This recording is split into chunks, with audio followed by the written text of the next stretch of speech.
যারা এটা করেছেন তাদের প্রতি আমাদের বিনয়ী অনুরোধ, আপনারা এখান থেকে ফিরে আসুন।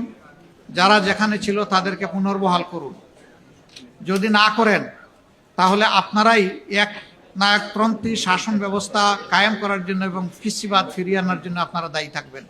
এ কাজ যারাই করবেন আমরা তাদেরকে সমর্থন করব না, আমরা এই কাজের নিন্দা জানাই এবং আমরা দাবি করি রাইট নাও, শুধু সাংবাদিক না, কোনো একটা সরকারি আধা সরকারি স্বায়ত্তশাসিত বেসরকারি প্রতিষ্ঠানের একজন পিয়নের উপরেও যেন সেই আঘাত না আসে।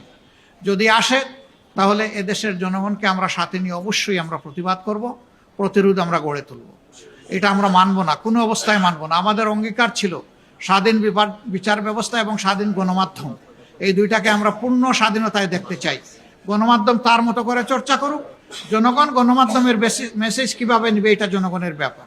কিন্তু এইখানে কেউ হস্তক্ষেপ করবেন, আমার পছন্দের কথা লিখেন নাই, বলেন নাই, তাই তার এখানে চাকরি নাই, রিজেক্ট নাই, এটা গুরুতর অন্যায়, এটা কেউ করবেন না। আমরা বিনয়ের সাথে অনুরোধ